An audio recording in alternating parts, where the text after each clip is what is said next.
Hi guys, my name is Christine, and today I'm talking about how to tap into God consciousness, God realization, that sort of thing, so you can design and manifest the life that you want for yourself. Okay, so the first thing that I want to get into is your concept of yourself.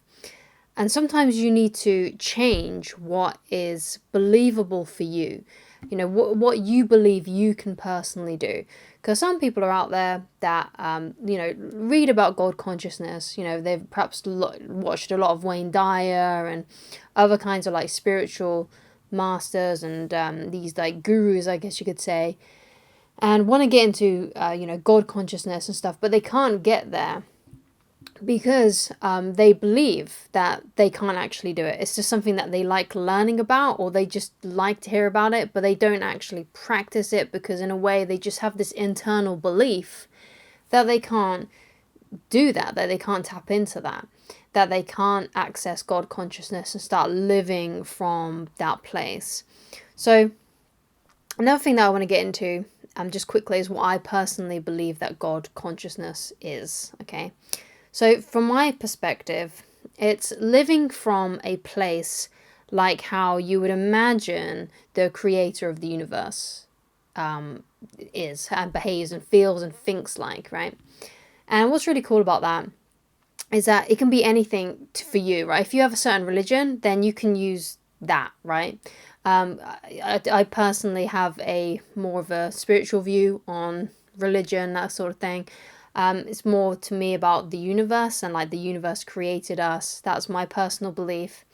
And when it comes to the universe or God consciousness, what I believe the universe acts like and thinks and feels is more to do with like growth and love. Because you hear like about NDE experiences, and when people have these NDE experiences, whatever your beliefs are on that, but across the board, most of the time they feel like they are in the presence of unconditional love, like more unconditional than the love that perhaps your mother or primary caregiver gave. It's like just this completely divine, unconditional love. Like there's nothing you could have done more to be loved. There's nothing else. You just have to be yourself basically, and you're just completely loved. And that's what a lot of people experience when they have NDEs, and they go to heaven or they go to wherever in the afterlife, and they've died. And then they come back, obviously, as well to tell their story. But that's one of the things that they all say, right? That you just are surrounded by unconditional love.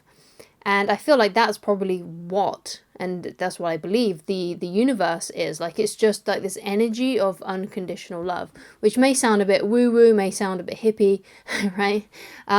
But that's honestly what I believe. So to tap into this like God consciousness then you need to start living from a place of unconditional love. Now, it gets a bit tricky here because not only should you feel unconditional love for other people, because I feel like that's where a lot of people go when they hear that. They think, okay, I need to be more unconditionally loving towards people. But also you have to have that for yourself too. You need to be unconditionally loving for yourself, which is a lot harder for a lot of people. I don't know about you, but I'm way more harder on myself than I am with other people, right? But if you want to start living from God consciousness, then you need to get to a place where you're not only unconditionally loving to other people, but also to yourself. And sometimes that can be really tricky. And it can also be tricky to be unconditionally loving towards people that you're not a fan of, shall we say, that you don't necessarily get along with. So it is like but that's the journey, right? That's the spiritual growth. That's the journey of someone who is spiritual. It's about having these daily practices, and sometimes you do fall back into the ego mindset. But that's all part of the process. So you shouldn't beat yourself up if you have one of those days where you are kind of angry or upset with someone, because it is all just part of the journey, and that's kind of what you have to accept and allow. And it may be that you will, take a long time to get there, or maybe really quick. You don't know. But what you need to be really focusing on is what you believe that you can do, right? You have to change your self-concept and think, okay, I can do this. I can tap into this God consciousness, okay? So one of the kind of like the stepping stones to do this, if going from where you are now to God consciousness is too difficult, is you have to start living from your higher self, right? Start developing the higher self first before you tap into God consciousness. So that's kind of like the stepping stone. So the higher self, in my personal opinion, is being the kind of person that you've always wanted to be, and start acting like that, right? Start acting as the person you want to be. Because a lot of people have like, okay, yeah, well, when I get enough money, then I'll start behaving this way. Then I'll start dressing this way. Then I'll start, just behaving in a different way. That's when things will change. When I've got this, or when I've lost the weight, or when I've done. They have all these like preconditions, things that need to happen first before they become their higher self. When in reality, you can just start living from your higher self right now.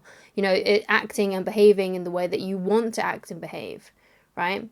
Because we all have like an ideal of how we see ourselves and how we want us to act in the world, how we want to treat other people, how we want to treat ourselves, how we want to dress, how we want to behave, how we want other people to see us.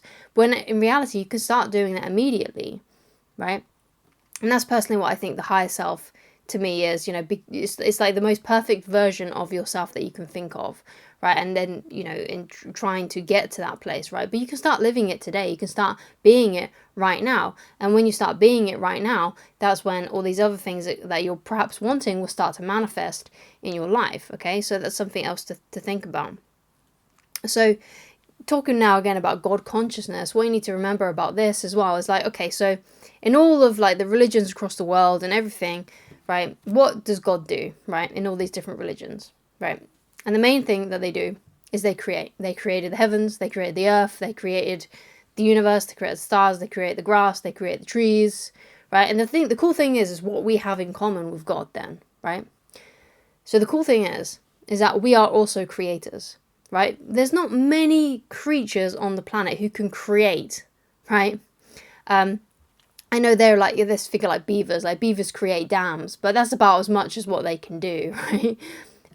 If you think about human beings, we create loads of stuff. Like we've created buildings, skyscrapers, gardens. We've created, just amazing technology and things like that. We are amazing creators. So in a way, we're kind of like mini deities in that kind of sense compared to the rest of the creatures on the planet, right? In comparison to those, if you think about it in that way. So therefore, we have this thing in common with God. We can create. So therefore, if you want to tap into God consciousness, start creating, right? It could be that you're a parent and you're creating life. It could be that you are an artist and you're creating artwork, or you're someone like into IT and you're creating like apps and things like that. So one of the cool ways that we can tap into God consciousness is by creative means. Right? And in the book, The Science of Getting Rich, like one of the principles in there is that you must not compete. Don't compete. Don't think about competing. Think about creating, right? Ignore competition, because that is ego, right? That is not God consciousness, right? That is ego, that is human, and it's not God consciousness. God consciousness is creating, right? So you've got to go from competing and that kind of competition aspect to creating, just purely creating content, creating whatever it is that you want to do in this life, whatever kind of hobbies you have, what kind of things you want to develop. Just focus on your own craft, essentially, rather than focusing on what other people are doing, right? And when you're solely focusing on yourself and what you're creating, that is a lot more better, and obviously coming from a more higher place and more from your higher self. Because when you go to competitive, you're going on a lower vibration, and you're getting your ego involved there as well. Okay, so that's another way you can tap into it.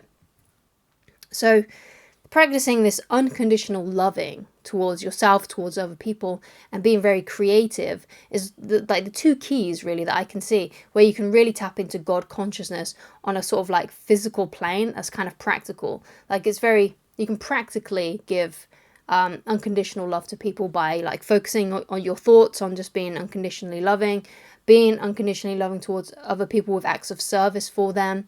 And of course, with being creative, which is another thing that is God consciousness. That's another way you can do that. That's very practical too. So these are all very practical things that you can start implementing today, right? To tap into God consciousness, okay, and living from that place, and really living from that place of unconditional love. So even when you're creating, you're doing that with love too. Right, and I think that's really cool, and it puts you in a nice, relaxed state. It makes you feel really good, and I think there's no other better way of living than that in my mind, right? Because your ego is completely out of it. You're just creating, you're giving service, And I feel like that's about as far as we can get to God consciousness, especially in the practical means. Okay, so thank you so much for watching. If you'd like to get in touch with me personally and you'd like coaching with me, then please go to www.christineloveridge.com, and I shall talk to you again very soon. Goodbye.